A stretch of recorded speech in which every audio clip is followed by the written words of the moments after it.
On today's episode of the Mark Titus Show, by God, that's Tony Bennett's music. Actually, not really. Tony Bennett is a musician. That's a confusing reference there. I'm not talking about the dead musician. That's not who I'm talking about. I'm talking about the head coach of the Virginia Cavaliers.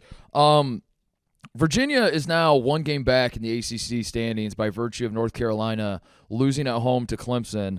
And yes, I am talking about the stinky doo-doo Virginia Cavaliers. I'm talking about the team that scored 41 points against Wisconsin this year, the team that scored 47 points against Wake Forest, the team that just plays disgusting offense. They are now one game back at the ACC. Carolina is still in first place, but Virginia was left for dead. I think they're still on the bubble, but they just keep winning. And would you look at that? Virginia this might be a Virginia year in the ACC where they just are absolutely gross and everybody hates watching them, but you look up and Virginia wins the ACC. That's where we're at right now with the ACC. Clemson does get the big win over North Carolina for just the second time ever, literally ever. This isn't the second time in the last 20 years, or this is the second time in the history of mankind Clemson has won in Chapel Hill, North Carolina. The last time it happened was 2020 in overtime versus a really bad Carolina team that people forget about because there was no tournament that year and the pandemic happened, but Carolina sucked that year. And that was the only other time that Clemson ever won in Chapel Hill. But they get a win the other night. And then stories start coming out at Chapel Hill about, I don't want to say it was trouble in the Carolina locker room, but somewhere this narrative and never mind somewhere, I know where it was from. It was the players in the post-game press conference talking about how guys were late for shoot-around, how there was no juice to warm-ups. And I need some help sussing through what all that is about. Is that a motivational tactic, or is this like the tip of the iceberg that Carolina is about to really fall apart here down the stretch? Because I like this Carolina team, but they've not been playing great basketball as of late. Meanwhile, in Kansas, the Jayhawks team that I was slowly talking myself into as well loses in overtime to K-State. Tyler Perry played out of his mind. Shout out to Jim Root, who came on this show in the fall, gave us all a heads up about Tyler Perry. I remember it vividly because the kid's name's Tyler Perry, and I was like, is that Medea? Is Tyler Perry Medea? Yeah, and he's like, no, it's not that guy. It's a different guy. And Tyler Perry on K-State had a great game. 2 total bench points for Kansas. 4 points for Johnny Furphy, who had been averaging 16 points a game in his last 6 games going into this game against Kansas State. And then he scores 4 points and goes 0 for 4 from 3. So, we'll talk about that a little bit. We're back to trying to figure out how good they actually are. Also, this Wisconsin team may be falling apart before our very eyes. Loses at Michigan. Michigan is very, very bad. Michigan also, people forget, Juwan Howard struck Wisconsin in the face a long time ago, and they still let this very bad Michigan team beat them. Wisconsin's falling apart. So, in light of everybody falling apart, in light of good teams like North Carolina and Kansas and Wisconsin that I felt very strongly about a week or so ago, all looking not that great right now, we got to do Fraud Power Rankings. That's what we're doing. We're doing a very special Las Vegas edition of the Fraud Power Rankings on the Mark Titus Show today. Let's get into it. All right, Fraud Power Rankings coming up. Before we do that, I'm doing another Ohio State of the Union, which nobody cares about, but this is why I want to do it. I promised I was done watching Ohio State basketball, and I was. But then Live Events Lisa here at Barstool Sports is an Indiana alum, and I've talked to her about IU basketball a lot since I've been hired here. And the Buckeyes and Hoosiers played the other night, and we're all in Vegas together, obviously, for Super Bowl week. And Lisa texted me, and she's like, "You want to go to the sports book at 4 and watch the Hoosiers and Buckeyes?" And I said, "No, I don't. I have not watched Ohio State. The last possession of Ohio State basketball I watched was during the Royal Rumble when Northwestern was beating us by 40 or something, and I was like, I'm gonna puke." And you technically weren't watching that because I was trying not to. Yeah, I'm not watching. I kept saying I'm not watching, and I actually was trying not to, but Brandon kept just pointing out. He's like, "Titus, I know you're not watching, but looks like your Buckeyes are down 37 right now." So other than that, I have not watched. I have said that when we win another road game, I will get back in on this program. But I like Lisa, and she won me over, so I was like, yeah, I'll go watch the game. And I watched the Indiana game the other day, and I'm about to vomit again because I'm back. I got sucked back into carrying, and I say this knowing full well that the vast majority of you listening and watching do not give a shit about Ohio State. I understand that. I get it, and but it's my show, and I'm going to talk about them because the fact that you don't care is what pisses me off the most. The fact that, like, Ohio State as a program has completely bottomed out, and there is so much apathy from both Ohio State fans, the rest of the Big Ten at large, the rest of the country at large. I don't have delusions about this program in the sense that, like, I don't think we should be competing for national championships every single year. But Ohio State's one of the best programs in the country. Where we fall in that ranking, I don't think we're a blue blood, but we're a very, very good program. Been to a shit ton of Final Fours, won a title back in the 60s, have come up short a couple other times, but, played for championships in other years. All sorts of All-Americans, National Player of the Year, whatever your measuring stick is. Ohio State has one of the best basketball programs in the country. And we are a football school. We are living in a time where Ryan Day loses to Michigan, and Michigan football wins the national championships, and then Ohio State football spends a lot. Like, so all the focus on Ohio State sports is going to be football, especially right now.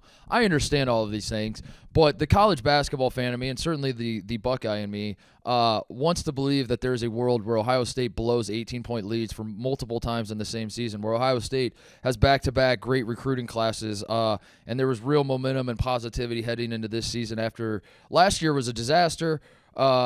We lost a lot of games. We fought hard in them. We were a young team. We put it together a little bit, the Big Ten tournament, bring a lot of those guys back. You're bringing in a great freshman class. There's a lot of optimism about this season, and we have completely bottomed out. And I think the most frustrating part for me is that everybody knows Ohio State sucks right now. I don't think people realize how bad we actually are. And that, I'm doing like reverse propaganda. Like I'm doing like, I want everybody to please understand how bad this program is right now, because if this was happening at other great programs, I feel like this would be like the talk of college basketball.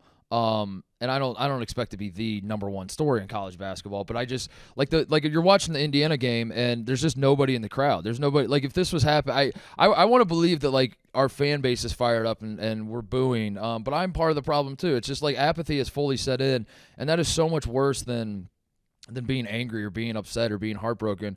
Indiana's down 18 in the second half. A bad Indiana team, a team that Lisa, like before the game even tipped off, she's like, "Thanks for watching this with me. I know you guys are gonna win. We suck. I hate this team, but you know, I'm addicted to watching Indiana basketball, so I do have to watch. But thanks for joining me." And I was like, "Lisa, you have no idea what's in store because the Buckeyes will find a way to fuck this up. I promise you."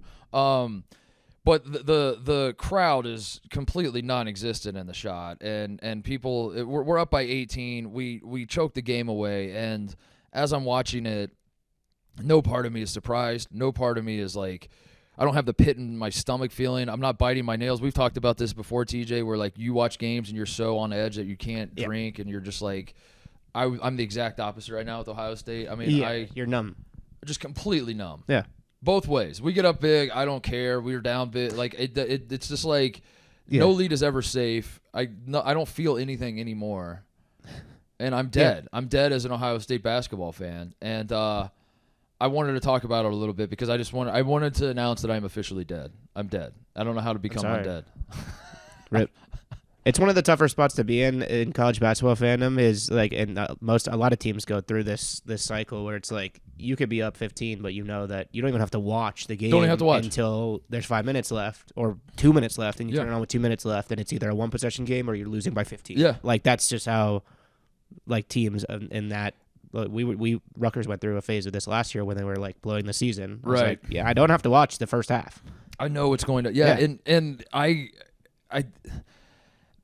again, what was like frustrating was like as I was trying to talk to Lisa, and I ran into like Jeff D'Lo at halftime or something, and we were up big, and like I was like, he's like, you want to go play some craps or roulette? And I was like, honestly, dude, I got to go watch the Buckeyes fuck up this lead. And he's like, how much you guys up? I was like, we're up big. We're gonna fuck it up, and he just laughed. And you come across as like a Chicken Little type guy. You come across as like a doomsday. I'm not a pessimistic guy. I'm not a cynical guy. I'm not a guy that's like we win 10 in a row and I go, oh, well, who cares? We're probably gonna lose the next. I don't do that. I very much, if we're playing well, I get very excited. I'm like, fuck it, we're winning the national championship. Yeah. But it's just I'm realistic. Like we're up big and I'm like, we are going to fuck this up. Yeah. It's just like a matter of fact, we're gonna fuck it up, and we realism. It sucks. And it sucks, but I wanted to point out that the Buckeyes are now dead last in the Big Ten because, again, people know we're bad. I want to make it very clear. We are dead last in the Big Ten standings, tied with Michigan, who beat us already. So they have the tiebreaker right now. We are the absolute worst team in the Big Ten by Big Ten standings. We have also still not won a road game of any kind. Now, against Indiana, it was at home, so this isn't particularly relevant to this most recent game. But in general, Ohio State has not won a road game of any kind, be it Big Ten, be it just like some random-ass game, or they're playing like at Wright State or something, whatever. They have not won in an opposing team's arena since January 1st of last year. It has been over 13 months now. There are 3 teams in Division I basketball, in all of Division I. There are like 360-something total teams. And of those 360-something, there are only 3 teams that have not won a road game more recently than Ohio State. That's it. There are 3. It is the DePaul Blue Demons, which are the biggest joke of a power conference program that exists in college basketball today. It is Cal Poly, which, to be completely honest with you, I didn't realize had a college basketball program until I looked. I went through every fucking schedule of every team in Division I to pull the stat, and I came across Cal Poly, and I was like, is that where John Madden played football, I think? I don't really know much else about Cal Poly. Didn't really fully realize they were a Division I basketball program. And the third one is New Mexico State, who's got a good program, but last year, you might remember, they canceled their season because like players were hazing each other, and they were just like, this is too much, we have to cancel. So you could argue that like part of the reason they haven't won a road game is because they canceled their season. That's it. Those are the 3 teams that have a longer drought of road games than Ohio State. So that's where I'm at. I love Chris Holtmann as a human being. I will not call for his head because I can't bring myself to do that. He's been way too kind to me, and I do appreciate him, and I'll cheer for him wherever he ends up. But I am no longer responsible. I can't – I'm not going to call for his head, but I can't stop other people from calling for his head. I can't defend him anymore. If you want his head, you can take it. You can. His head is not my responsibility. Yeah. Chris Holtmann is he's got to defend his own head now. I don't know. I'm very sad. Part of me is like wants to do a coaching search, but then also like I wanted to get excited about, there are rumors floating around the internet. I don't know who started them, that Brad Stevens' wife is from Ohio. So that's like something that's being passed around. People are talking about it. And I want to get excited about that. I saw a picture Jay Wright was getting passed around too. Jay Wright was doing like a press conference, and he's got Ohio State stuff behind him, and I just thought that was a little interesting. I wonder why he was doing that. So these pictures are floating around. There's a Brad Stevens wearing a red sweater with an Ohio State logo. Looked like it might have been Photoshop. I'm not an expert. Couldn't really tell. I want to get excited about it, but I can't even get excited about that right now because I'm just dead and sad, and that's where I'm at. And I know nobody cares. I apologize for the navel gazing, but it is a show called The Mark Titus Show, and I'm sitting in a room with TJ and myself, and this is what you're getting right now. So anyway, I'm probably done. I think that's it. That's probably the last you'll hear of Ohio State this year, unless we like win 3 in a row in the Big Ten tournament. And then I'm like, fuck it, let's do it again. Let's win the national championship. Quick break to talk about our friends at Rhoback. You guys all know how much we love Rhoback. Best fit, best feel. We can't go anywhere without seeing someone wearing a Rhoback performance hoodie. Simply put, they are the softest hoodies you could possibly own. You will not be able to take them off. The thing I love most about the Rhoback hoodies is you can wear them out, you can wear them in. Yeah, I wear them out to look stylish. I also, on a weekend when I'm just trying to watch some ball on the couch, I will throw on a Rhoback hoodie. I'm like Mr. Rogers with my Rhobacks, where I'll wear, Mr. Rogers used to have like the cardigan on, and then he would come home in the intro and like take his one sweater off and throw a different sweater on. That's me with the Rhoback hoodies. I wear one out. That's my going out Rhoback. I come home, take it off, throw on a different Rhoback. Also, the hoodies pair great with the Rhoback performance joggers. They are made to move in and are incredibly comfortable. Some would say the best duo on the market, and I would certainly not disagree. Rhoback also just restocked their performance crew necks, and when I say they are soft, I mean it. They are made with Butterflex fabric. It is soft to the skin with stretch that allows you to move.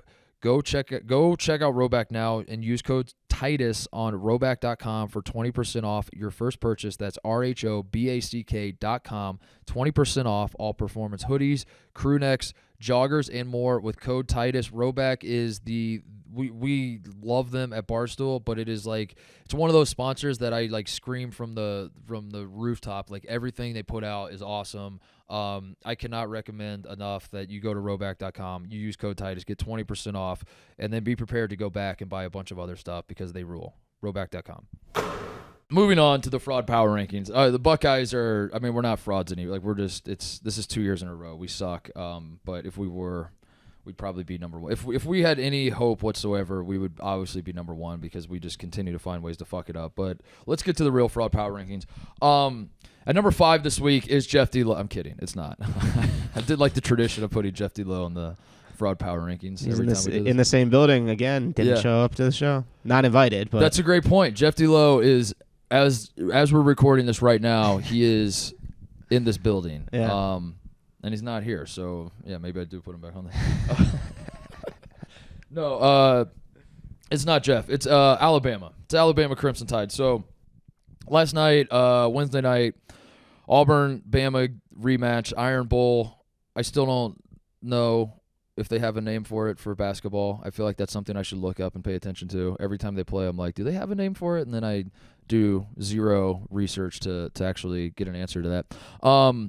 It's become a great rival in the SEC. I talked about it last time they played, that it is staggering to me that I live in a time when Auburn and Alabama are playing, and it's must-watch television for me. I was at the Barstool radio show, and they were playing, and I was losing my mind that I was at Margaritaville watching the Barstool radio live instead of watching Alabama-Auburn. So I set up my phone and watched a little bit and snuck away into the back to watch it on the TV and all that. But anyway, I'm saying that to say it's crazy that I care about this rivalry so much. Auburn, as you might remember, loses in Tuscaloosa last time they played. This time, not so much. Auburn completely blows Bama out. 99-81 is the final. And it reinforces what I feel about Alabama. And this is going to sound like I'm a hater, and I completely hate the program and hate Nate Oates and all that. I don't. But this specific Alabama team, and I've touched on this already in the last few weeks, but they are a gimmick. They are just like a complete gimmick of a basketball team, and it's successful. Now they are good. Like Mark Sears is good. They have very talented players, but they're just like a one-dimensional push tempo jack threes. They play like a video game, and again, like it when it's rolling, it looks fun. It looks unstoppable. They're really good at being bullies against teams that aren't as good as they are, or can't keep up with the pace, can't guard them, whatever. And then when they win by a lot, and they pour in a ton of points, and you walk away scratching your head like, damn, is that the best team in the country? That was incredible what we just saw. But they can only play one way. That's it. If they get up and down, they bomb threes. If they're not falling, they're fucked. They have no other plan. They're not that great defensively. I think that's basically what they do. They just beat up on bad teams, and they run this gimmicky video game type offense, which again, I understand why they do it. It is fun to watch. If I was a Bama fan, it's fun to watch if it was my team. I would love watching a team pour in points. I would love the idea that even when you're down 20 against Auburn, you're probably not fully out of it, because you could always just hit a few threes, and that's how your team plays. So who the hell knows? We've seen some crazy things with this team. Maybe we can come back. All of those things are reasons to talk yourself into Alabama, but those are also reasons I talk myself out of Alabama. I don't think they have the top-tier talent to pull all of this off on a NCAA tournament. I don't think – the metrics love Bama. They might win the SEC. They might win a share of it still. But I just don't see them as a true national title contender. I don't. I think they could beat anybody on any given night. They could win a couple games in a row. They could win 3. They could go to Elite 8. Hell, they could go to a Final Four. Alabama's not winning 6 games in a row. This Alabama team is not winning 6 games in a row playing this style. Their defense is not nearly good enough. And I just don't trust that once you start getting into NCAA tournament environments, and you start getting teams throwing the kitchen sink at you, and you start getting different basketballs that are overinflated because they were pumped up by some fucking intern that has never touched a basketball in their life, and they somehow put them in charge of inflating these basketballs, and that's what the NCAA tournament is, and you're playing with this weird ass overinflated lopsided ball, and the background is weird because it's all corporate. Now there's banners everywhere that say welcome to the NCAA tournament, and the court's a little weird, and that stick when all this shit factors in, and Bama has to adjust to all of these settings 6 games in a row. I don't trust that they're going to be able to do that, and I don't trust that that Bama is actually a true national title contender, and that showed itself last night. Meanwhile, Auburn, I still don't think is I'm way more into the idea of Auburn being national title good than Bama. I can't get there with Auburn though. I'm still. They play great defense. They do. Janai Broom's awesome. I think it's either him or Dalton Knecht for SEC Player of the Year. I think it might ultimately come down to the head-to-head matchup. I know they're not going to guard each other, and that's not how it works, but they play one time this year, and it's later in the season. So it might come down to that game. It might come down to, maybe one of those two wins the conference outright, and, that guy gets named SEC Player of the Year, whoever's team ends up winning the league. Tennessee's schedule is pretty interesting because I think Tennessee's schedule lightens up a little bit now. But then they have Auburn, at Bama, out South Carolina, and Kentucky to close the regular season, which will get really juicy for Tennessee, who I still think is the best team in the SEC. There, I'm the highest on Tennessee, but Auburn completely punked Bama from start to finish. I know Bama beat them in the first game, but they responded in a big way. Auburn did. And just looked like the better team from start to finish in that game. So I'm getting closer to talking myself into Auburn. The problem with Auburn is kind of what I've said about a lot of teams is like they've won a ton. Winning is good. We like winning teams. They haven't really the game against Bama was by far their biggest win. But what worries me about the SEC, and I've said this about Auburn in the past, that home crowd they have is so bonkers that I feel like it gives you a not exactly a fair look at like how good Auburn actually is. I feel like that home crowd, that gym they have that I need to get to, man, that looks just awesome on television. But I feel like that jungle that they've built is worth like 10 to 12 points almost. So you watch Auburn at home, and especially in a rivalry game against Bama, who they've already lost to, and like the Charles Barkley's there, all those factors factor in, and Auburn just looks like world beaters. And I don't mean to say that they're not. It's just like I try to be cautious and say, all right, that was awesome, but now, let's see what happens when you do have to go to Tennessee at the end of February. Let's see, I want to see you outside of your comfort zone, because in their comfort zone, they are awesome. And, that defense they've been playing is incredible. They block like every shot. And, they've been playing great. So shout out to Auburn for beating Bama. It's very easy to say when you win by 19 that you like the team that won by 9, or you won by 18, that you like the team that won by 18 more than the team that lost by 18. But I kind of felt that way even after the Bama game. The Bama, they could play again tomorrow and Bama could win by 30. And I don't mean to say like it doesn't count. It's just like I don't trust that's Bama is a 7-game series team. If the NCAA tournament were 7-game series, Bama would be in a great spot to go really, really far. It's not, and for that reason, I just don't trust that they're going to continue to just. I mean, that's their entire team. That's all they do is they just run the floor, they shoot threes, and that they push tempo and jack threes. And the nerds out there, the algorithms say that's a great approach to the game, and maybe it is. It's just like I feel like the NCAA tournament is all about having a plan B, and I don't think Bama has a plan B. So for that reason, I'm using them losing by 18 as proof that they are frauds. They're number 5 on the fraud power rankings. At number 4, so there's a story out of this Georgetown Seton Hall game about Ed Cooley. Now, Ed Cooley right now is just the easiest, lowest hanging fruit in college basketball. There are people piling on. Ed Cooley could buy a 6-pack of beer and people would clown on him for buying, cans instead of bottles or something. It's just like nothing this guy does is right. Every decision he makes is wrong. Everyone wants to pile on him. It's gotten to a point where it's a little extra. It's just like, the guy's already dead. Are we just going to keep piling on him and on him? And so this story that comes out of Seton Hall, where Ed Cooley's talking shit to the fans and saying that I'm a rich motherfucker, I'm rich as shit, all that sort of thing.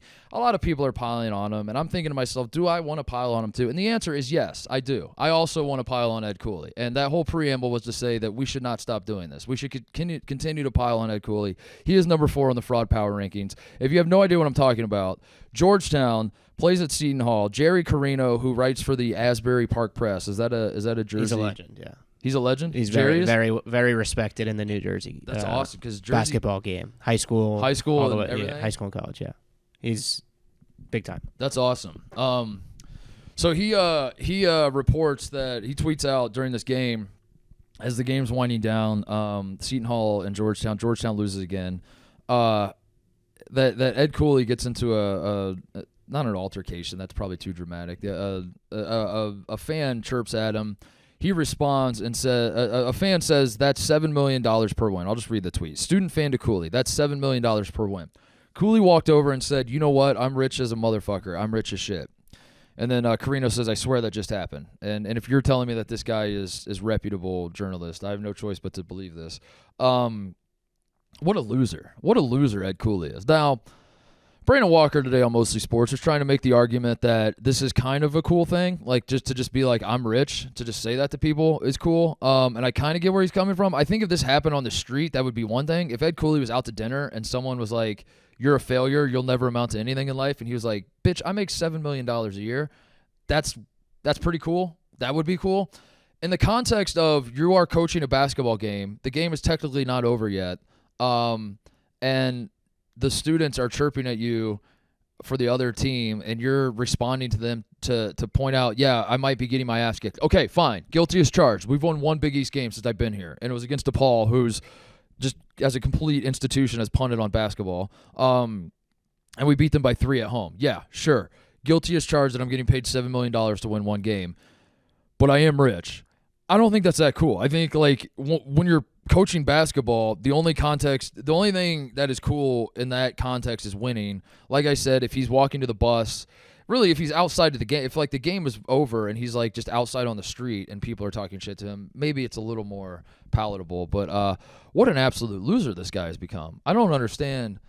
He's obviously leaning into it, but I really like feel like he's spiraling. I really feel like Ed Cooley. I mean, like these aren't like one-off things. It's like I saw Reeves did a blog about it and like reminded me of that picture of Cooley when he was like on the bench during a timeout and he's just sitting there at Jordan, like he's just like pondering his life, like what the hell is going on. That was like in January that happened, and the Rutgers thing happened, and the comments like he goes back to Providence and he's like, they should give me a bonus for bringing the crowd here. It's like, what are you talking about, dude? I will say it is good to have villains. Yeah. If he turns Georgetown into a program like that's winning games, that's and true, making runs, he's going to let his nuts hang 100 times harder than he already is. Like, yeah. With a losing team, imagine if they were winning or if they were competing for a Big East title, how savage he would look. That is true. Villains are good, but it doesn't feel like that's gonna happen anytime soon. No, it does. I mean, they are really bad, yeah. and I get that it's year one, but with the transfer portal and everything, and like the guys he brought in are not bad. No. Dontre Styles is like not like this isn't. I don't think Georgetown should have been that great of a Big East team this year. I don't think they were ever going to make the tournament. But like the guys that Masood they got from Kansas State in the Elite Eight last year was balling, like that run that Kansas State went on for Jerome Tang last. He was balling out of his mind. And I know he's a streaky shooter, and like when he's hot, he's good, and when he's not, he's not. But they got some dudes that can play a little bit, like to where they shouldn't be 1-10 in Big East play, and the one win is over DePaul by 3 at home. That just shouldn't be where they're at. On top of it all, Cooley gets asked about it, and he said his quote was, "Nothing gets under my skin, man. Think about this." This is a quote. This makes zero fucking sense to me. "Nothing gets under my skin, man. Think about this. I coach in the Big East at Georgetown University. What can get under my skin?" It sounds like it sounds like a student at Seton Hall can get under your skin. That sounds like. Most people, yeah, can get under. What is that strategy of just like stating the obvious fact and then thinking that that's like what could get under my skin? I'm me. I'm me, okay? So like I have this job, I'm me, and for that reason, what could get under my skin? Like that doesn't you're not proving a point at all. You're just saying what we all already know. You're the head coach at Georgetown. That's the reason people can't get under your skin. He said, "Kids are going to be kids. I have a problem when adults don't act like adults. When they're students, say whatever you want. I always try to have a good interaction with the kids. You know what? They deserve a comment every now and then. Why not have some fun with them? The game was already over, and you know what? They all got a pretty good chuckle out of it." So he's not mad. He was just like having some fun and you know, it's just lighthearted banter, telling 19-year-old kids, I'm rich as a motherfucker. I'm rich as shit. And being 1-10 in the Big East actually doesn't bother me at all. And I actually didn't ask Jeff Goodman to threaten to throw people in prison at all. Jeff Goodman did that under his own volition. It's wild. What's wild how Ed Cooley has I want to say like fallen to this level, but like he was never. That's the other fascinating part about this is like he was never actually the guy. He was never like. I don't know. I guess like he was maybe a top 15, 20 coach at some point in college basketball. I know he won National Coach of the Year, but like go look at the list of guys that won National Coach of the Year. That award means jack shit. It's crazy that like a guy that was at his stature that frankly didn't have a ton of success in the NCAA tournament. Part of the reason they loved him at Providence is because he won one Big East title, which like was awesome for Providence, and like the fans really love that. But like I think the rest of the country was like, that's it? You've won one with Ed Cooley? Like the way everybody talks about this guy is that he's won 4 or 5. And for him to like now be only known as just like everything he's involved in is just we're all clowning him is wild. It's absolutely wild that he's gotten to this point. And I fear, my biggest fear is not that he's the bad guy and he builds Georgetown up and then they start wrecking shit in college basketball. My biggest fear is that we shit all over Ed Cooley and he continues to spiral to such an extent. We tear him down so much that we, being the media in the college basketball world, start to feel bad for him. And then we turn around and try to build him back up. And like in 5 years, we're all going to be like applauding the Ed Cooley resurgence and hoping that he can get over the hump because of all the mean things we all said about him in the past. When I do that, can somebody please remind me that I said I wouldn't do that? Because I probably will do that. I don't know. In 5 years, I probably will be like, how cool is this, man? Georgetown has a 2-game lead in the Big East. Remember when we all used to shit on Ed Cooley? God, that's so cool that he just, kept coaching those boys, and now he's – I don't want to do that. Don't let me do that, my audience. Please stop me from doing that. Number 3 on the fraud power rankings this week, Kelvin Sampson. He's coaching the Houston Cougars. They're rolling. They did lose at Allen Fieldhouse. They looked a little bit outclassed against Kansas, but that happens. It's if we're gonna kill guys for not looking great at Allen Fieldhouse, we'll be here all day. So I don't want to put too much stock into that. I don't really think Houston has played themselves out of national title contention just yet, although I have been a little vocal about some of my issues with them that I think much like, say, Obama and some other teams that I do sometimes worry that they are really good at being the bully, but when a bully of similar stature comes along, I do sometimes worry if they can win that fight. But whatever, be that as it may, we can cross that bridge when we come to it. The reason Kelvin Sampson is number 3 on the fraud power rankings this week is because against Oklahoma State the other night, he gets ejected while the Cougars are up by 20. He loses his mind because of a no call. And this is Houston's first season in the Big 12, so this is Kelvin Sampson's first experience. We're getting his first real taste. We're a little bit into conference play now, but he's getting his first real taste of Big 12 refs, which is not to say that they're better or worse than the American refs, but it probably wasn't as much of a problem when you're in the American because that conference stunk. So, when you're that much better than every other team, you don't really get put in these situations where needing the refs on your side or like needing the refs to not be terrible at their job is going to be super stressful to you. Whatever. Kelvin Sampson's up 20. He gets tossed from an Oklahoma State game, and everyone's praising the move. Everyone's like, this is awesome. This just shows how much fire he has. This shows that this was a message to his guys. He didn't care about that particular no call. He cared more about setting the tone for the rest of the season that I don't give a shit what the score is. We're going to keep playing till the clock says 0, all that sort of thing.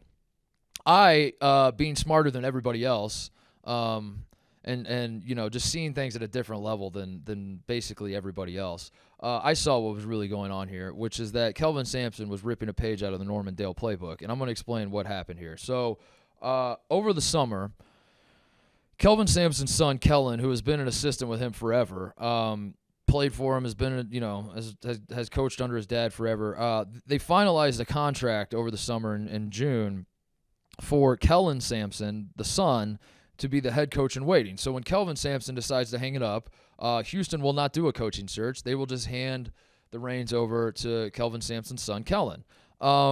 This happened in June. This happened this offseason.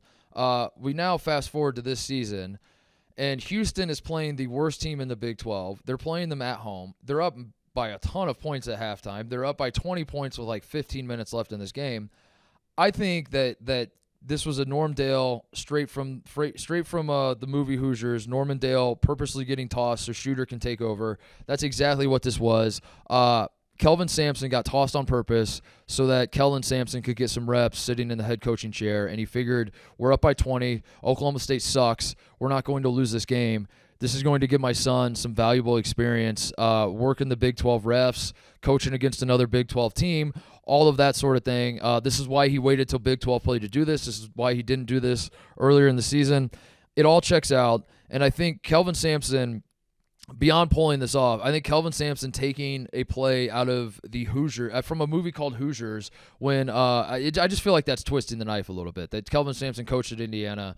If he would have not made two phone calls that he was not supposed to make, that's basically why he got fired. Indiana might be as good as Houston is right now, and he's probably still coaching in Indiana, and Indiana's rolling. I think Kelvin Sampson taking a page out of the Hoosiers playbook was disgusting, and it was a twist of the knife to the Indiana fans. And I just saw that for what it was. I think that's what he did. I think he was giving Kelvin Sampson some reps, because this is the first time in 10 years at Houston that Kelvin Sampson has been tossed from a game. So why now? If I get the idea that he's just trying to fire his guys up, and I follow all of that logic, but why has he never done this before? Why did he do this now? And the answer is because this is the first time that he has played the worst team in conference, been up by 20 points, since his son signed the contract that he's going to be the head coach in waiting, and it's as simple as that. So you can pretend like this was a cool thing from Kelvin Sampson. I disagree. This was fraudulent behavior, and I saw right through it. So I'm worried that a lot of people are going to take that very seriously, TJ. I'm having this problem at Barstool where your sarcasm zooms. I thought eventually.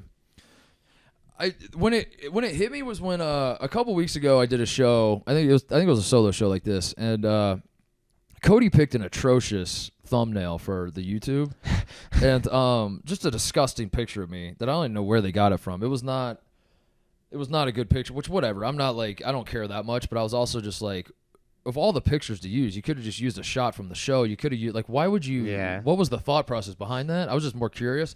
And Cody goes, I was gonna use a shot from the show, but you didn't smile for 1 second. He goes, I watched the entire show, and you didn't smile for 1 second. And I was like, damn, I got a problem, dude. I'm like way too straight-faced, like firing off these takes.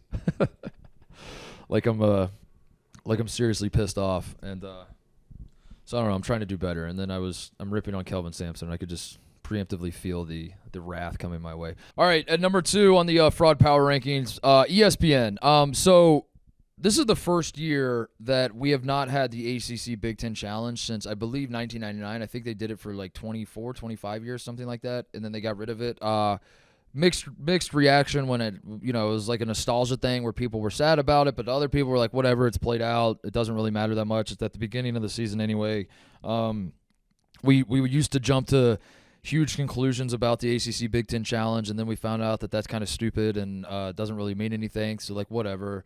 Don't really care that it's going away. I have since learned, or I've since theorized, I guess I should say, now that we're into February and the ACC and Big Ten are both really bad, I believe that the ACC Big Ten Challenge is what was tying these two conferences together and making them good, because it's looking very bleak for both of these conferences as a collective. Now, there are exceptions. We can talk about those, but I just wanted to paint the picture right now that since in the modern iteration of these two conferences. So I'm saying when Maryland joined the Big Ten, when Syracuse and Pitt and Notre Dame, and I think Louisville was the last to join the ACC. When both of these conferences ballooned up to the numbers that they're at now, and therefore there were more teams to get more bids and all that sort of thing. In the last 10 years, basically, is what I'm saying. The fewest number of NCAA tournament bids that the ACC and Big Ten have combined to get have been 13. That's the fewest number. It's happened a couple times, but no matter how bad they are, they still find a way to get 13 in. As it stands right now, Bracket Matrix, which is a pretty much the source, it just is the aggregator of all the bracketologies out there. It currently says that there are 10 teams combined that will be in the NCAA tournament if it started tomorrow. from the ACC and Big Ten. There are 4 from the ACC. One of them is Virginia, who's a game back in the ACC standings and is, I think, an 11 seed on Bracket Matrix. Is very much on the bubble and might win the conference. Meanwhile, the 6 bids that the Big Ten have, 3 of those 6, half of them are 9 seeds, which is, at this point in the season, you're on the right side of the bubble and a little comfortable, but you're still not in the clear whatsoever. So yeah, if like, Michigan State, Nebraska, Northwestern start losing and play their way off the bubble, I guess conventional wisdom would say that it's probably because like there's another Big Ten team that's emerged from that group that's like beating them and they're winning. I don't know if it necessarily is going to work that way, whatever, but the point is, the ACC and Big Ten combined are forecasted right this second to get 10 bids, which would be by far the fewest combined that the conferences have. I'm treating the ACC and Big Ten as a combined conference because the challenge like made them feel like brothers. It made the ACC and Big Ten feel like there was some sort of symbiotic relationship with them. The commissioner of the Big Ten, Jim Delaney, for a million years was a guy who played basketball in North Carolina. Jim Phillips is the commissioner of the ACC. He was a Northwestern guy. There's a lot of overlap, and I'm sure you could do this for a lot of conferences, but the ACC and Big Ten Challenge tied the ACC and the Big Ten together, and by doing so, it presented to the world that these were the 2 best conferences in college basketball. Whether it was true or not, that was the perception. And now here we are in February of 2024, looking at a situation where both these conferences are, frankly, really, really bad. With the ACC, you have Louisville and Notre Dame, who are just a disgusting anchor pulling the entire conference down. The ACC people will tell you if you cut that anchor off, those 2 teams who are very, very bad, the rest of the conference is not that bad. I mean, I guess you could say it's like not that bad, but what does that even mean? There's one, by my estimation, there's one team that has any prayer whatsoever of winning a national championship in the ACC, and it's North Carolina, and they've now lost 2 of 3. One on their home court to a Clemson team that has never, I should say, ever in the history of North Carolina's program ever won in regulation in Chapel Hill, and they just won from start to finish. They just dominated Carolina. They just every single second of that game they led, I think. So that just happened to the one team that you think can win the national championship. And this is 2 games after, by the way, Carolina lost to a very bad Georgia Tech team in Atlanta. So that's the reality of Carolina. I want to like this Carolina team. I still think that they could theoretically, do some damage in the NCAA tournament, but it's not looking great right now. And on top of all that, we're getting these reports. Armando Bacot and Harrison Ingram and others are talking about how guys are showing up late to shoot around, and there's trouble within the locker room. And I don't love that. I'll be honest. I don't love that. Hopefully it was just like one guy. And they're talking about it they're throwing the teammate under the bus in a way that they're not mentioning him by name. But the way they presented it is that this is like maybe not a team-wide problem, but this is a problem amongst multiple guys, and like the whole team was just not ready for shoot-around, not ready for warm-ups, not ready to play. And if that is in fact the case, boy, that's not good news for Carolina, having lost 2 of 3 and dealing with internal drama. I want to believe it was just like one guy was late to shoot around, and they don't want to mention him by name, so they're just saying, we have some guys that were a little sleepy, we have some guy, whatever, and they're just trying to do it that way to publicly humiliate that player so he feels bad. I don't know. I hope. That's my hope. I don't know if that's what really happened, but that's the North Carolina part of it. Duke is technically a national title contender in some people's eyes. I continue to say they're soft and they're not actually going to win anything, but they are talented. But like that if you watch this Duke team, they don't inspire you. This is not a memorable Duke team right now. I mean, maybe they can pull off a miracle and get a little tougher and when the tournament rolls around, put it together a little bit more and make this season memorable. But right now, I mean, like what are the highlights of this Duke season so far? I'm not really sure what they are. Miami has been a massive disappointment. I think Miami was thought to use the final. We were thinking Miami was going to use that Final Four run from last year, bring a lot of the guys back from that team. They're not. The bottom's not falling out, but like Miami has definitely been a disappointment this year. I think Pitt has been a disappointment this year. I think Pitt has a roster that excites you when you look at it on paper. I think there's a world where Pitt could have been something special, and maybe there still is. Maybe there are ways that some of these teams like sneak into the tournament and play in the play-in game and win a couple games and make it to the second round, and suddenly it's like we salvaged our season or whatever. But the point is, that's how far the ACC has fallen. Is that like you have to squint really, really hard to make it look good. Clemson gets a big win at North Carolina. Clemson was really hot in the non-conference. Was shooting up the AP poll. They've still fallen off. I mean, I felt like, Clemson did play well, and Joe Girard was hitting everything and big shots down the stretch, and P.J. Hall's good. But I still I felt like that game was more about like Carolina being sleepy and being hungover from the Duke game than Clemson being back. Clemson does have talent. They could get the mojo back, but I don't think one win at Carolina like erases the little slump that they've been in. And then meanwhile, Virginia is playing the best basketball in the ACC, and I think that basically sums up where the ACC is at. And I say this as a guy that has loved Tony Bennett's program through the years, and they are great defensively. They're always great defensive. Maybe not always in recent years, but they are. That is what the program is known for, and they are that good defensively. Ryan Dunn might be the best defender in college basketball. I think the reputation that Virginia has from a defensive standpoint is very much warranted. I think if you want to get excited about Virginia basketball and the defense they play this year, be my guest. I will allow that. Their offense is disgusting. It is an affront to basketball. And the fact that Virginia is in position, do they still play? I mean, they certainly do. They technically control their own destiny for the ACC, and they are not good. They offensively, they are good defensively, but they still, they have North Carolina at home at the end of February. So if Virginia wins out from here, Virginia will win a share of the ACC title, and I assume that means they will have played themselves off the bubble, but who the hell knows? Because the ACC is so bad that like winning these games, I don't even know if they mean anything. So that's where the ACC is at.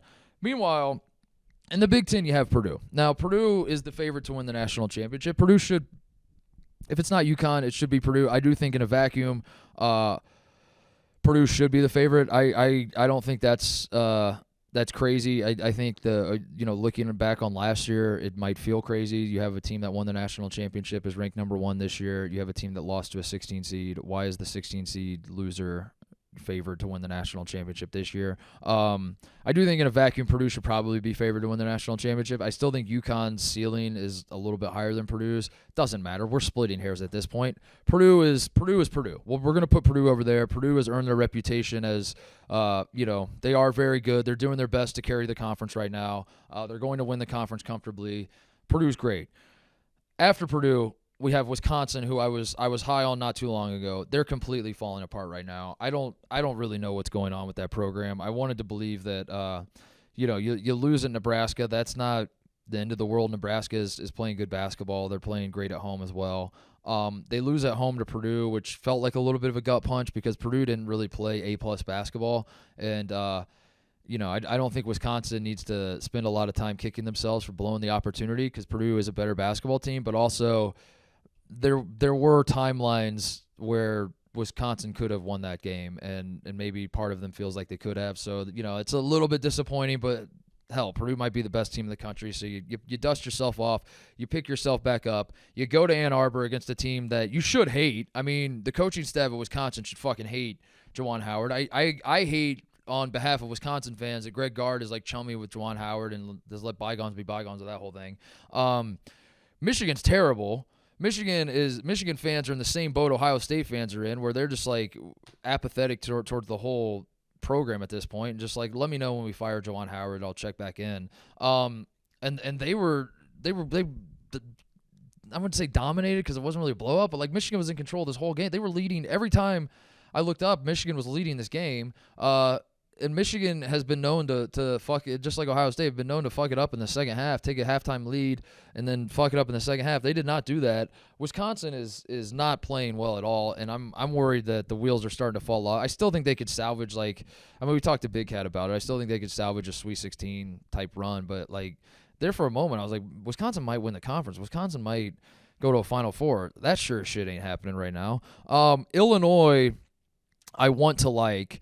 Illinois is the one team you could maybe talk yourself into, but Illinois' resume under scrutiny does not look great in the sense that their best win right now is FAU, and that was 2 months ago, and FAU has lost to Florida Gulf Coast and Bryant as well, so how much is that win really worth? Illinois is not bad, but I don't know how good they actually are. But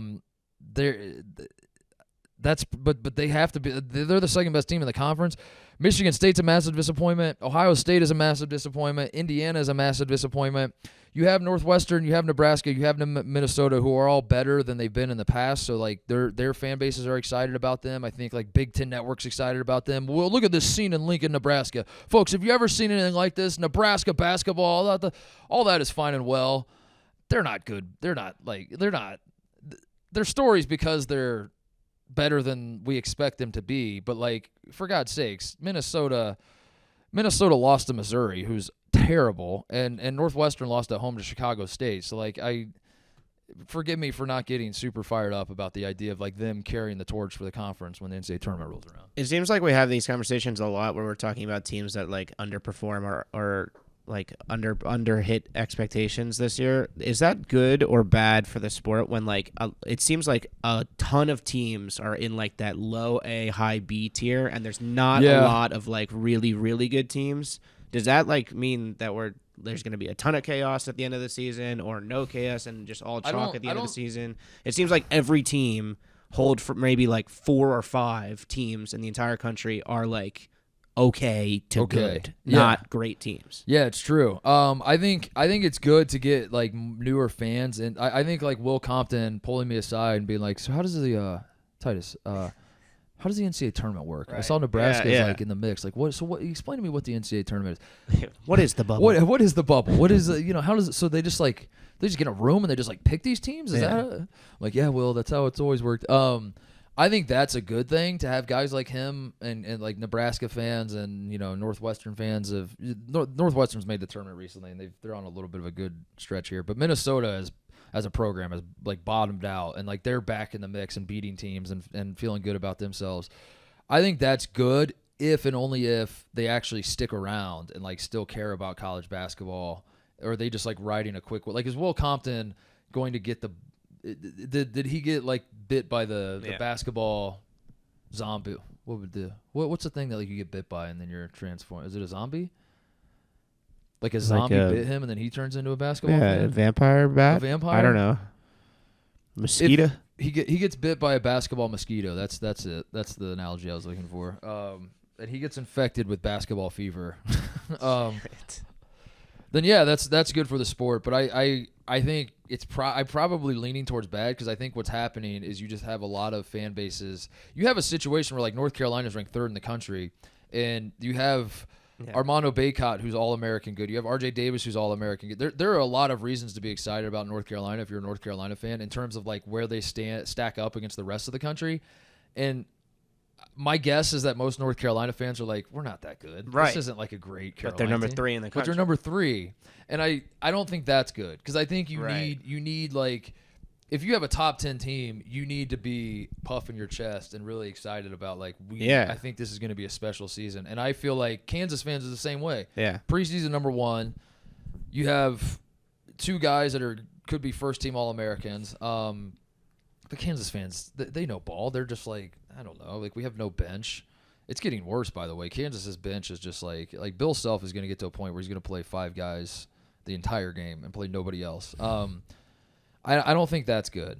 I think you need like because those are the like the blue blood fans, but then also like even like the Illinois of the world and the Wisconsins of the world. Like you need those fans really, really excited about their team, and I think Illinois probably actually is. But like having Wisconsin fans be like, "Fuck, we suck again," and want to check out, that's not a good thing.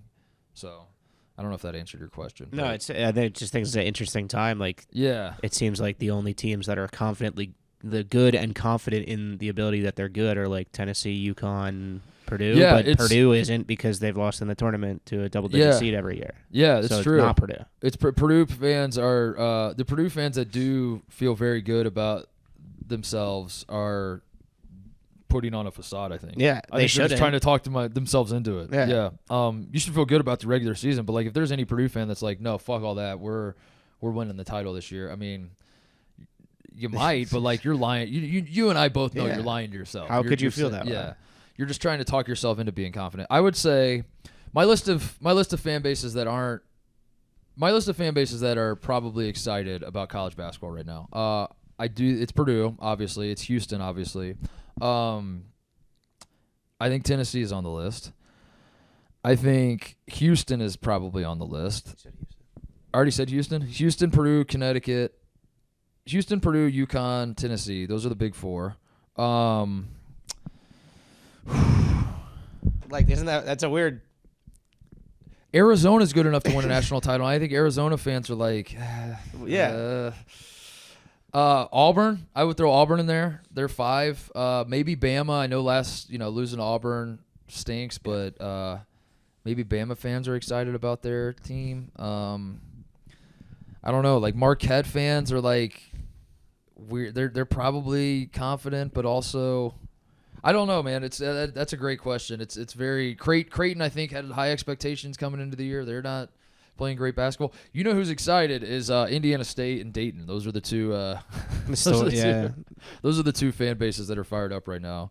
Deron Holmes and Robbie Avila. Those guys are so fucking fun, dude. I got right now. I've advanced Indiana State to my Elite Eight. I think. I don't know. I might walk that back. They're in the Sweet 16. Dayton, I think, is in the Sweet 16 too. I think they might play each other. I might have Dayton, Indiana State in the Final Four. The Titus Bowl. Yeah, that's just gonna be like my pet teams from the Midwest. That I guess that's what I should do now that the Buckeyes suck is just like lean in on Dayton. I like Butler too. I think Butler fans are fired up. Butler's having a good season. But yeah, it's a great question. I'm not someone that wants to, kiss the ass of all the blue bloods and exalt the blue bloods and be that guy that's like, yes, I think it's awesome that Duke's good. I don't want Duke to be good. I don't want Kentucky to be good. But also, if you're asking me, like, is it good for the sport? It probably is, just because, like, those are the people that care the most are the fans of the best programs. And if the best programs aren't good, we get a lot of Will Comptons that are watching the sport that are like, now what is this? It's just... You can't tackle people in this sport? Explain 1-and-1 to me. What does 1-and-1 mean? What is that? Yeah. Anyway, the Big Ten and ACC as a joint venture are in a really bad spot right now, and I blame ESPN for getting rid of the ACC Big Ten Challenge. So for that reason, they're number 2 on the. I certainly don't blame the individual teams. I don't think it's Wisconsin's fault or North Carolina's fault that they lost this week. It's ESPN's fault. But yeah, there's one title contender. I think it's Purdue. If you're doing ACC Big Ten National Championship contenders, it's Purdue. And that might be it. It's Carolina, but let's check back in a month and see where they're at. It's Illinois, but like, do we really think that? Like, do you think Illinois can beat 6 NCAA tournament teams in a row? Maybe they can. Maybe they can't. The jury's still out with Illinois. And the problem is with both of those schools is they're playing in conferences that aren't great, so like they don't get a ton of tests. We saw Illinois go to Purdue, and Purdue destroyed them. But that was at Purdue against maybe the best team in the country. You talk yourself crazy when you analyze it all. But I don't know. There's like no juice to those two conferences right now, and that's pretty crazy because there used to be a time where they were maybe the 2 best in all of college basketball. Number 1 in the fraud power rankings this week is the New York Knicks. So the trade deadline in the NBA is today. We're recording this Thursday. It's come and gone. It's over, right? We're done with the trades. I think it was 3:00. Yeah, it's 3:00. So it's past now. The trades are done. All the trades are in, and the Knicks made a trade that really upsets me because there was a fun little thing happening with these New York Knicks with Ryan Arcidiacono, who they have traded to the Pistons. They traded Ryan Arcidiacono to the Pistons as part of the Alec Burks, Quentin Grimes deal. Arch gets traded as like a throw-in piece, and I'm upset about this for 2 reasons. Number 1, it broke up the Villanova Knicks, and I loved that all the Villanova guys were basically on the Knicks. And then you have Mikal Bridges, who's on the Nets, who's, all of them are just in New York together. Arch Diacono and Brunson and Josh Hart, Dante DiVincenzo, all on the Knicks together. That's crazy. That's so crazy that's what the Knicks were, that you have all 4 of those guys on one team together. I loved that was the case. But more importantly, by trading Ryan Arcidiacono, the New York Knicks have put a very important streak in jeopardy. Now, Ryan Arcidiacono has played in 20 games this year for the Knicks. He has seen action in 20 games. He has played a grand total of 45 minutes. He has scored 0 points. Yep. None. Not one single point. And if you think I am bringing this up to make fun of Ryan Arcidiacono, you do not know my brand whatsoever. I am not. I am absolutely impressed by this. I love this. I think this is awesome. That Ryan Arcidiacono has played in 20 games, scored 0 points. And I'm frustrated because I wanted to see this go on the entire season. And, he could still theoretically do it for the Pistons, but you're trading him from the New York Knicks, who are a good team, who have – I don't want to get ahead of myself, but they might have NBA title aspirations. I mean, they're rolling right now, and they're feeling really good about themselves. And, maybe expecting an NBA title is probably too much right now, but they're good. They want to go deep into the playoffs. That is an expectation with this franchise, the way it's currently structured. And you're trading him from a team like that to the worst team in the NBA, which tells me that he is going to go from playing sparingly and put in situations where he's not going to score to I'm assuming he's going to play more minutes for Detroit and get the green light more for Detroit, and we're the dream's going to die, and Ryan Arcidiacono is going to score a point very soon in a Detroit Pistons uniform, and that makes me sad because it was a very fun thing to follow, and I'm really mad that the New York Knicks cared more about competing in the playoffs than what they should care about, which is Ryan Arcidiacono playing in 20 games this year and not scoring a single point. Yeah, it's a bummer. What a legendary trillionaire season on the line. That they're looking to break. Yeah. What if he just point protests? Because it like a couple of the other guys I saw when the graphic floated around for this stat. Like a couple of his team, and Josh Hart, I think, put on his Instagram story. Like a couple guys published really? this. So it seemed like they know it's a thing. They all know the players know that this is a thing. Like it was like a meme with the Knicks or some sort of inside. Like they talked about it. I'm sure. Yeah. Arcidiacono has to know that this is a thing. What if he just doesn't shoot? What if he just refuses to shoot? No, going forward. Just going forward. He's like, I want to keep this. I want the season. I want to keep this going. Let's keep this rolling. Yeah. Has awesome. an NBA player ever protested shooting, playing offense? That would be awesome. That was if he was just like, I did this on purpose, yeah. And I'm still so good that like I'm not going to lose my NBA spot. I think at a certain point you probably have to score. I think, or we get into the final week of the season and then he announces that he's now going to try to score. I don't know. And then it's the NBA, so then he scores 65 in one night. That would be hilarious if Ryan Archie, if like the Pistons like fully wave the white. I know they already are waving the white flag, but they like just like really lean into it and just start playing all G League guys and whatever else. And Arcidiacono goes for like 54. Or something. I want to, either he goes that, from 0 to 54. I want to see him doing the Wilt Chamberlain Tyrese Maxey pick was like so controversial because he only had 51. I want either him to score 65 and get to do one, or 0 in the next game and hold up a sign that says 0.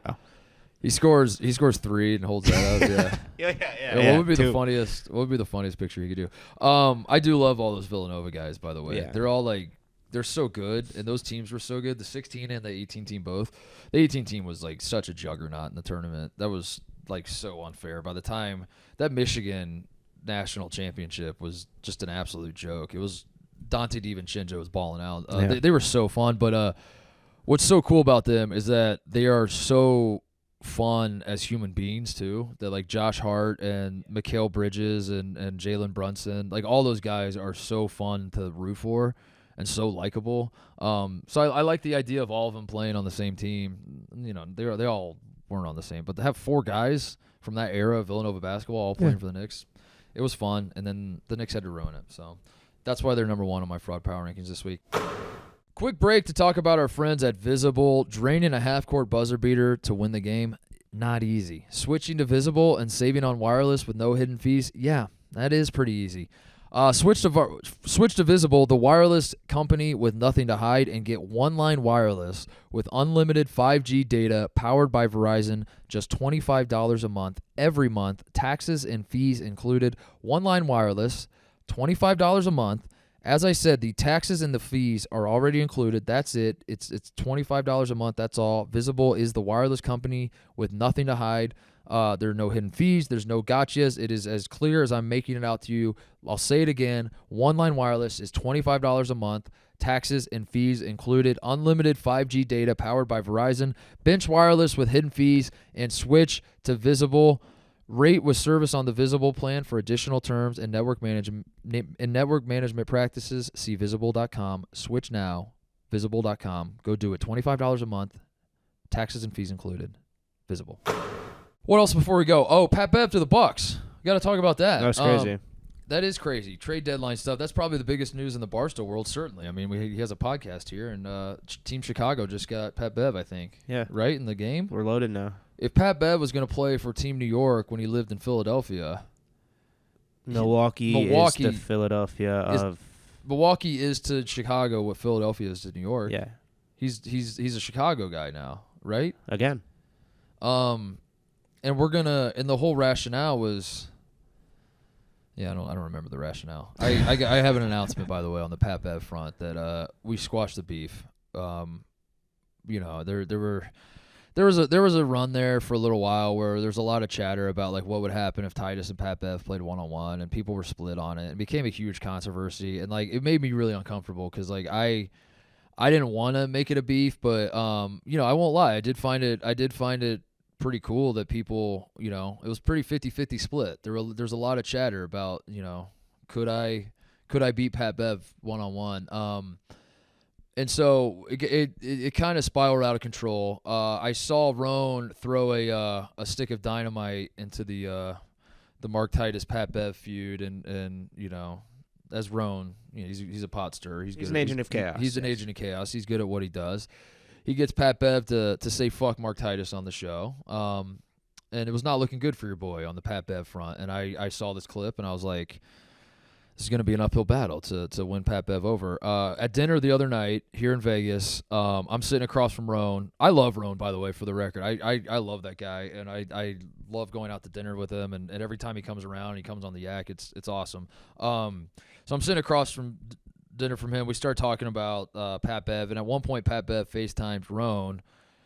Roan just goes, Pat, I got someone you got to talk to, and he just flips around on me, and Pat Bev, predictably, he's like, who the fuck is that? And Roan's like, that's Titus. He's like, no, and then Pat Bev loses his mind, and I hit Pat Bev on FaceTime, TJ. I hit him with the jab step. Roan's sitting across. He's got the camera on me. I hit Pat Bev with a 1, a 2, like that. And then Roan flips the camera around, and I see Pat Bev just sticking his hand out blocking the shot.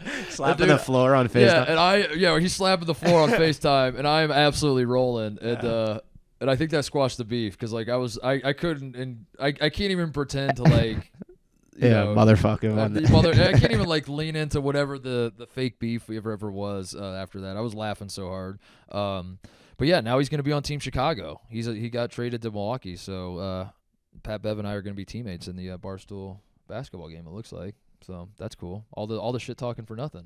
And now here we are. It'll be fun when he's going to have to come down to the office at some point. And guess I'm running. Roan was heartbroken, and I feel bad for him because we were recording the Yak live, and we were all like laughing at him. Shams and Woj credit one of our podcasts. They just said sources tell ESPN. What the fuck, dude? He broke it live on our podcast via their podcast account. You have to credit one of the shows. Listen, you can say a lot about me. Yeah.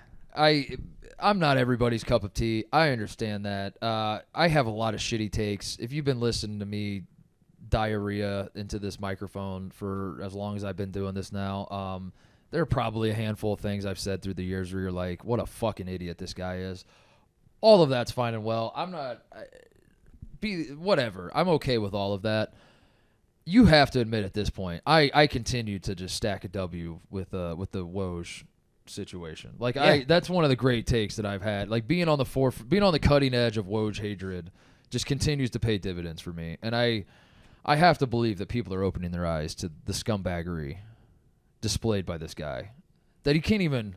How hard is it to just go, Pat Bev's been traded, you don't even have to... Yeah. Even if you don't even want to even if you don't even want to like give credit to the Pat Bev pod, which you should, just credit Pat Bev. Just be like, according to Pat Bev, according to sources. Get the fuck out of here. It's disgusting. But yeah, Roan was heartbroken, and I did feel bad for him because his guy he does a show with is on his favorite team, and he's going sitting courtside in Philly. I do feel really, really bad for him, but I do hope that he sees the silver lining in this, which is I think Pat Bev his chances of winning a ring went up, maybe not drastically, but they definitely went up. They definitely went up, especially with Joel Embiid's health in question. Yeah. So that's gonna be cool, right? Like if Roan's heartbroken about it, but like if we fast forward to June and the Bucks won an NBA championship and he gets to go party with the Bucks, the Milwaukee Bucks, and you're having Giannis and Dame on the Pat Bev pod, And Thanasis as well. Yeah, right. Oh, you're having them all on the show to celebrate an NBA championship. I mean, that's a come up. So I think it's going to work out well for him, and I think Pat Bev is going to play far more meaningful basketball for the Milwaukee Bucks than he has been for the Sixers, and he's been good for the Sixers. And I think the Sixers are still good, but Embiid's health is in question, and yeah, I don't know. We'll see. But yeah, that does suck for Ron. All right, before we go, I already shouted out Deron Holmes, Robbie Avila. Love both of those guys. They're my mid-major darlings. DeRon Holmes is like sneakily, maybe not so sneakily, knocking on some All-American shit right now with Dayton. Like he is taking over the world right now. And yeah, if you're not paying attention to what DeRon Holmes is doing at Dayton, start paying attention to it. Dayton is rolling. I love my Dayton basketball people. I go back to the days of Obi Toppin, TJ. I was very high on the Obi Toppin, Luka Garza debate. I was all in on Obi Toppin. I flew the last basketball game I saw. Actually, I think I went to Michigan State afterwards, but I flew from L.A. to Dayton. That's a depressing flight. Solely, yeah, not a very busy flight. I flew from L.A. to Dayton in 2020 to see Obi Toppin's final game in UD Arena because I was so in love with that guy as a college basketball player. I was like, I have to see, because he wasn't a senior, but I can't remember if they gave him senior night ceremony or not, but everybody knew it was his last game. And the place was going crazy. He had one of the wildest sequences I have ever seen where he backs a guy down, dunks on him, had like a windmill, and then capped it off on a fast break going between his legs dunk. And the place it was like a religious experience in there. And then the pandemic happened like 4 days later, and everything got shut down. And that was like the last Obi Toppin moment we all saw, was him going between the legs. And I was heartbroken on behalf of Dayton fans. And that's my long-winded way of saying I got love for the Dayton basketball program. And my guy Dukes he's going to be he's already a little annoying about it, but deservedly so, dude. This team is a lot of fun, and I'm in on DeRon Holmes being an All-American. So he, his history with Obi Toppin. I do, yeah, like from dance class. His girlfriend. His girlfriend was dance class partners with Obi Toppin. The Indiana State thing. My only concern with that is that you were too early, and it's they're very public now. Like you were early on it, so if they do succeed, you could say that. But I think it's one of those things where they're such a public mid-major that they're destined to have some sort of collapse. Yeah. Whether it's like losing their conference tournament and like missing the whole tournament. Like, I think they might be peaking too early. I think you might be right, because I don't think they're. Hold on, let me see what Bracket Matrix has to say, because I don't think they're an at large. Yeah. They might be knocking on. They should be, dude. They're so fun. That's what some common sense needs to come into play here. Like if Vibes you watch department. them. The vibes are through the roof, dude. And they have no bad losses. I know they haven't stacked up a ton of wins. Okay, so it says right here Bracket Matrix has them as an 11th. Bracket, they say they're above Virginia. They're above Virginia right now, according to this. I don't know. A lot of basketball left to be played, but hopefully they can find their way into. They're 34th on KenPom, dude. Indiana State's 34th. They have no bad losses. They lost at Drake away. Drake's the second best team in the conference. That's not a bad loss. So they lost at Michigan State and they lost at Alabama. I guess it's who's their bid stealer if they weren't going to be at large. Is it Drake? Or it would be some. Yeah, Drake could beat him in the conference tournament for sure. They went last year, right? Bradley's pretty good too. I think Bradley took him to overtime in Terre Haute, but they don't have any. That's the problem. Is their best win is Drake. Yeah. And they beat Bradley at Bradley as well. Now that I'm looking at it, that's why they're on the bubble. But they have no bad losses, and their vibes are through the roof. Yeah. Robbie Avila is awesome. He's the Jokic. They are 7th in the country in 3-point shooting percentage. That's crazy. They just bomb threes, dude. And they're so fun to watch.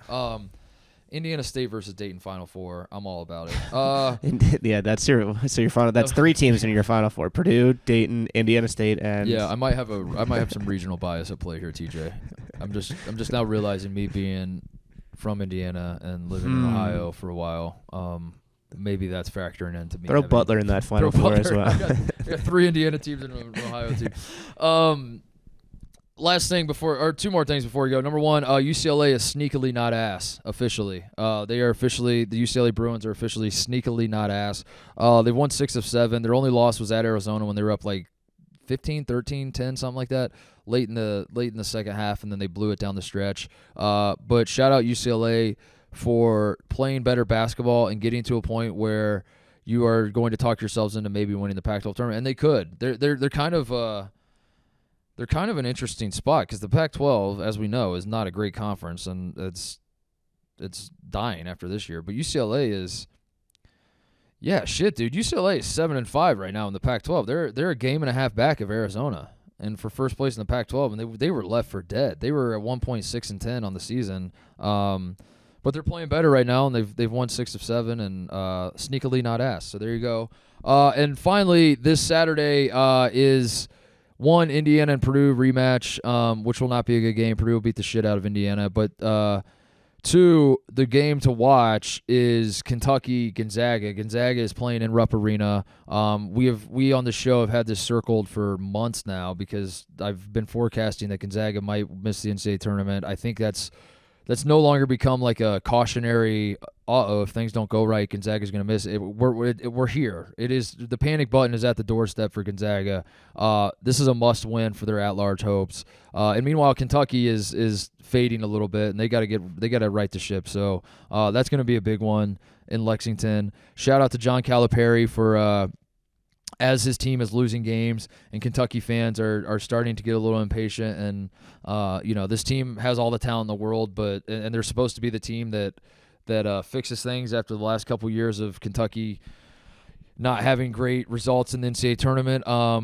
As Kentucky fans are losing their minds, John Calipari gets in front of a microphone and does what he does best. He deflects to all of the great NBA players that he has produced. And I saw he did like a radio show where he was talking about how Kentucky has 7 NBA All-Stars.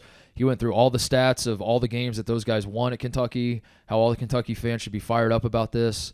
Let's please focus on what's important about Kentucky basketball, which is the guys who don't play at Kentucky anymore, how good they are. And that's nobody does it better than John Calipari at that. Yeah. Like he's so good at John, the question is, how are you going to win in the NCAA tournament this coming March? And John Calipari goes, I have made over $3 billion for my players in the NBA. We have 7 All-Stars. We have guys on every single team in the league. It is an embarrassment of riches for this Kentucky program. In fact, it has never been a better time to be a Kentucky basketball fan because when you turn on the All-Star game, you're going to see Wildcats all over the court, and that's how I'm going to do that. And you're like, John, that wasn't the question. The question was, what about this team? How are you gonna start playing defense? How are you gonna maximize the fucking talent you have on this team? How are we gonna get Kentucky back to winning national championships? And he's like, again, I would just like to point out the signature shoes that my guys in the NBA have. He's so good at that. But he just did that about the All-Star game, and I don't know. Hopefully Kentucky. I actually don't know who I want to win this game. I kind of want Kentucky because I was in on Kentucky, and I think they're fun, and I would love to see them. I'd love to see Rob Dillingham and Reed Sheppard and the boys in the NCAA tournament, and feel good about themselves. But I don't know, Gonzaga. Yeah, I'm probably cheering for Kentucky. I think Gonzaga needs to be humbled a little bit. Gonzaga needs to quit flirting with the Big 12 and Big East and all that, and shit or get off the pot, I need Gonzaga to miss an NCAA tournament and panic a little bit and finally join a conference. So, anyway, that game on Saturday. Some fun college basketball games. Also, there's, I think, a fun football game. Check that out as well on Sunday. The Chiefs and Niners are playing. That's it from Las Vegas. This is our final show from Las Vegas. What were your thoughts on Vegas? I hate Vegas so much. Yeah, I think I hate it also. Really? You were so excited. Yeah. I said, TJ, what the fuck, dude? On Monday, I told you I'm ready to leave, and you're like, really? This place is awesome. I fuck with the gimmicky shit Like I've been asking over and over again for somebody to go to Rainforest Cafe with me because I like goofy shit like that, and I like that there's a lot of lights and sounds everywhere that I can like look at and disassociate with. I can't afford to live here. Dude. Everything is $1 billion, Yeah. and I lose so much money gambling sometimes, and I don't know. It just seems exhausting to be here for more than 5 days. I also don't fuck with clubs at all, and there's no bars here. So it's exhausting to be here for me for more than 48 hours. Yeah, that's what I hit my cap. I don't want to be a total hater about it because I can have some fun moments. Yeah. There are some nuggets. Like every time I come to Vegas, I do leave with something. Yes.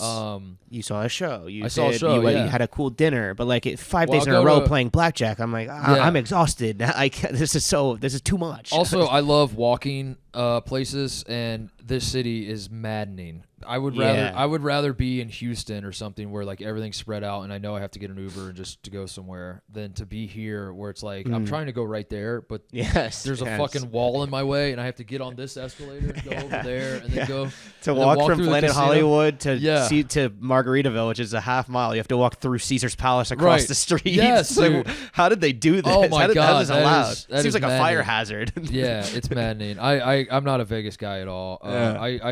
And also I'm old enough now that I remember coming to Vegas when it was not as expensive as it is, and that's become maddening. Is that like it used to be?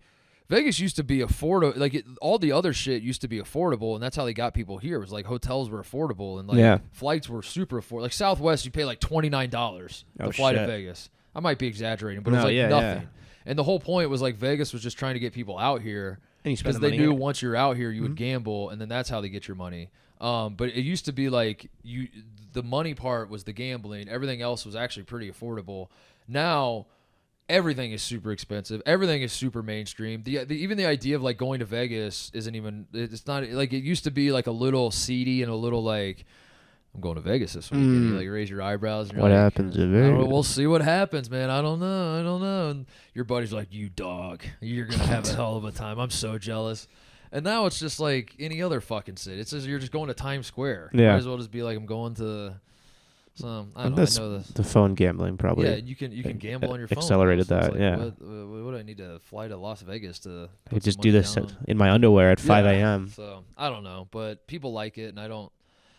I do have fun, and I will go to a party tonight and pretend like I'm having the time of my life, because if there's clout to be had, I will scoop that clout up. Right. I promise you that, TJ. So that Vegas is good at that. You get around some movers, some shakers. You get at a party. You see a guy across the room that could help your career. You got to walk over, and you gotta roll the dice. Pun intended. That's what it's about, baby. Viva Las Vegas. I'm kidding. That's more sarcasm. Don't take everything I say seriously. That's the show. Enjoy the weekend, everybody.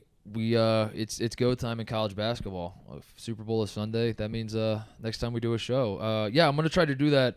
We're doing. I don't know if we're at liberty to talk about what we're doing on Monday, but I want to.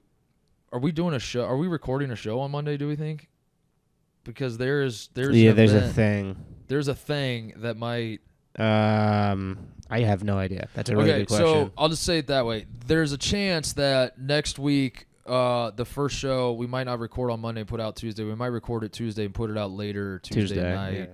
Yeah. And it'll make sense. But it will be hard to miss. Yeah, it'll be hard to miss. But I'm doing. I want to do like a college basketball preview, sort of, for like all the football fans.